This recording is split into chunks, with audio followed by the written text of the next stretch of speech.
Good morning. Oh, I actually slept a little bit longer this morning. I was surprised that I actually woke up the second time and it was a little bit after 4 o'clock in the morning, and I didn't get meditation room time this morning like I usually do. So that's somewhat unusual for me. I came straight to the computer and didn't have a topic. So I thought really quick and created a title and a blurb, and the title is Confusion in the Ranks. As those who listen or watch my videos regularly know, I follow the OPPT and other developments in co-creating a new and honest financial system based on the ability to access our universal value. I have come to greatly admire Heather Tucci-Jarraf and the Lisa Harrison crew that does the One People and Collective Imagination shows on Mondays and Tuesday nights here in the US.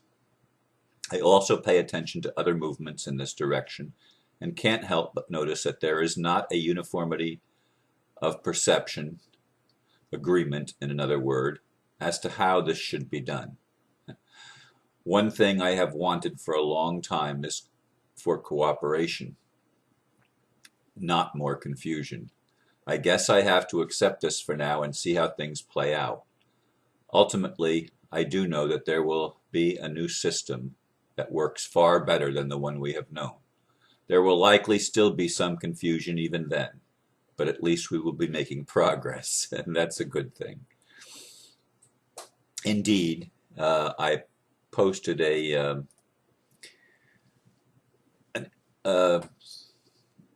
thing called an interview with Kerry from New Zealand on the 19th of July, and I posted that yesterday, in which this late lady, who is the mother of, I believe, 8 children, told how she actually did a whole lot of homework and went into the bank and deposited 15 or got $15 million put into her account.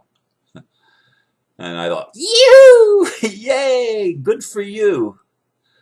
And then she told how she was arrested, even though she was only in custody for 1 hour, and they released her. She got arrested, and she has court things hearing for using the same fraudulent conveyances that the banks have used all along. And I thought, oh shit, if it was me, a man, that was in her shoes, I don't know that it would go so smoothly for me. I can't help but remember how I was treated when I was in my situation last May, when the sheriff deputy came to my house. And those of you that have been listening know that story. I'm not going to rehash it here. In any case, that put things into a little bit different perspective to me, because I have been waiting for Heather's release of the documents, unlike Carrie, who went and created her own documents. I did not have time yesterday to read them because of the fact that I spent about 3 hours on the phone with the internet technicians who were redoing my entire network here, taking out, putting in a different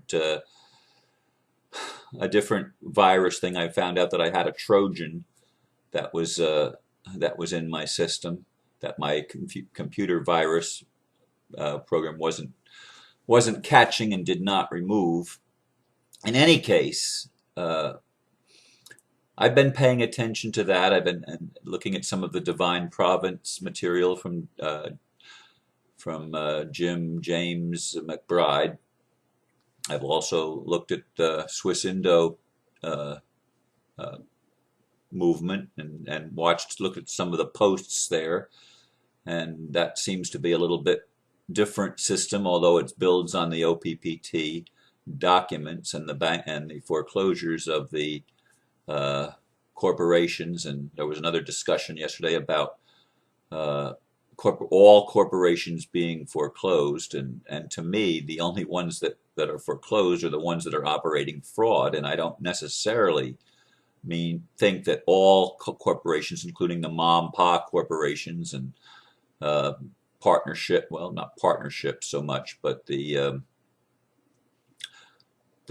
legal structures for people that are running small companies and stuff like that. Some of them incorporate, some of them have limited liability corporations. The corporate idea is, to me, fraudulent in the respect that it allows people to escape responsibility. And one thing I'm fairly certain of is that the new system will not allow the escape of accountability by anyone under any circumstances. If it does, it's not going to be a just system, period. It just will not be a just system. So that aspect of incorporating, uh, will have to go out the window. There's no such thing as protecting yourself from liability. Where there is liability, there needs to be accountability. And that's just plain common sense to me. It's not common sense to do it the way we've always done it, to allow certain people privileges of breaking the rules of the natural law and violating other people's rights. There can't be a system like that. We have to have full transparency. And the Swiss Indo people are being very transparent in what they're doing, which is definitely a plus to me. And I'm pleased to see the transparency, even though there's some confusion in some of their documentations, because it looks like it was written by someone that doesn't understand English, and uh, and I understand that there's what I've heard is that it's a dialect, it's an ancient dialect that's being used, and they don't know how to properly translate it. And I had a meeting here on Wednesday night where the question was raised. If they are so well-to-do, why don't they have someone properly translate the thing, and why shouldn't it be translated into all languages, including Spanish? The lady that asked the question, her primary language is Spanish, not English, and she's actually from Spain, although she lives here in this country. I'm pretty sure she's from Spain. Anyway, I am convinced that even though there is confusion, and even though I see people pointing and saying, well, they're doing it wrong, and one of the criticisms that I have heard is that uh, if Heather creates these documents and people start accessing their wealth in the current banking system, it's just going to keep the current banking system alive. And my thought on that is that, yes, it will keep it alive, but it will also not allow it to continue to operate in non-transparency and in fraud. It will not allow it to be. It will move the system back to the actual value of the individual, and it will undermine the current system completely, ultimately.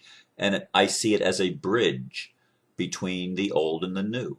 And I would like to see the transition happen with as little disruption of services and disruption of what we're familiar with as possible, so that some people may not even hardly notice the difference. That would be wonderful, that there'd be no interruption in food supplies and power distribution, and we would be able to just transition from the old to the new as peacefully as possible. That's my honest desire, and I don't like to see people pointing fingers at other people and saying, well, that's the wrong way to do it. I don't know what the right way to do it is. I do know this. I am committed to the changes that are coming about. I am as committed as I know how to be. And I sit back and I observe. I've taken the stance of, I'll do what I can, what I feel I can do, and I will be an observer. When I have a chance to speak out, I will certainly speak out. I think that all of the people that are freedom fighters, I applaud every single one of them that recognizes the problem and comes to grips with what's actually going on in our world and owns the system and recognizes the system for what it is. And when I say own the system, I don't mean that they're trying to maintain the status quo. Anybody that sees the system for what it is, honestly, knows that it cannot continue that way. That there are people that will have to be brought to justice, that dig in their heels and try to maintain the status quo. They know that that's an inevitability, but I'd like to see even as many of the elite as possible, even as many that are in the current system as possible, be able to make a peaceful transition. And I'd like to see forgiveness for those that have done a lot of things ignorantly, because that's the way it was. I mean, we understand that. I understand that. I get that. And I want there to be peace. And I think it was in the one of the interviews that I've seen recently that they said about Heather, she doesn't have any enemies at all.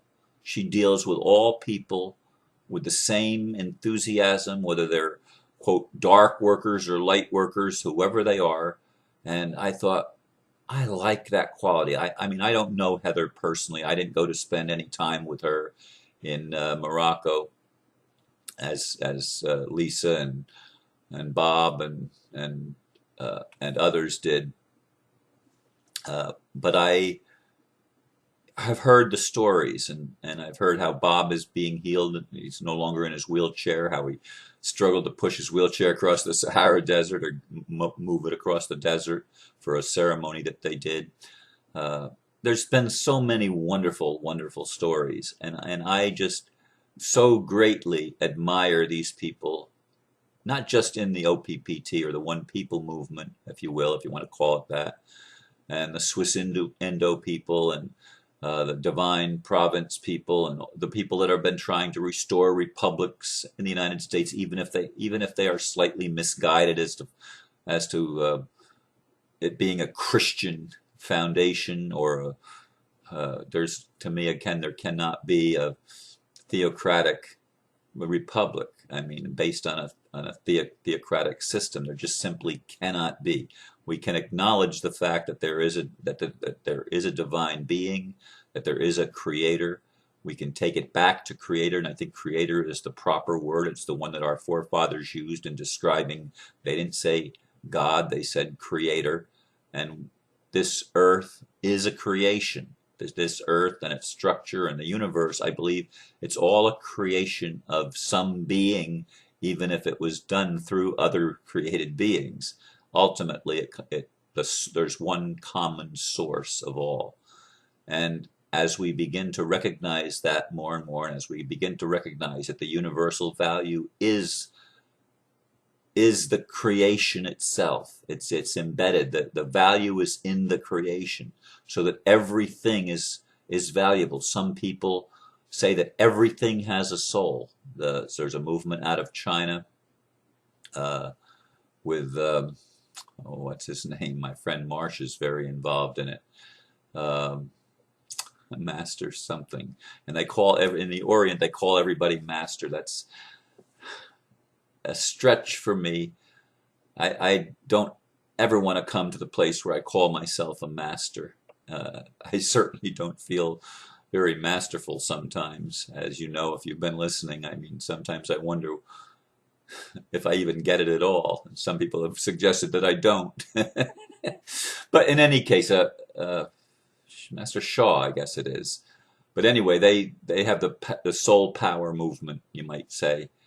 And there's so many good things happening in the world, and I want to just emphasize that and ask you to look with eyes of grace at all the people that are trying to make an honest difference in the world, and pray for them, especially those like Carrie that are willing to go out on a limb and take a stand and take the steps necessary to create the new system. I encourage all of you to do what your heart tells you to do and trust your gut. If you feel that it's not safe for you to do something, don't do it.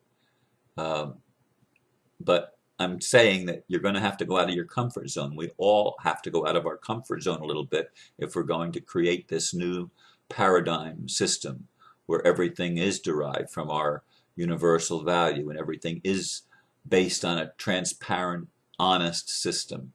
We have to get there, folks, and I encourage you, pay attention, look at some of the things that are going on as I do, and try to be as non-judgmental as possible, but trust your gut and follow your heart. That's advice I always give, and I'm giving it again today. So thank you once again for listening, and I'm sorry I didn't have a chance to prepare something in more detail and meditate beforehand. That's a rarity for me that this happens, although I must have needed the sleep. I didn't go to bed till 11, so anyway. Thank you so much for your continuing support and the love that you send me and the prayers that you send my way and the energy. Thank you. Namaste.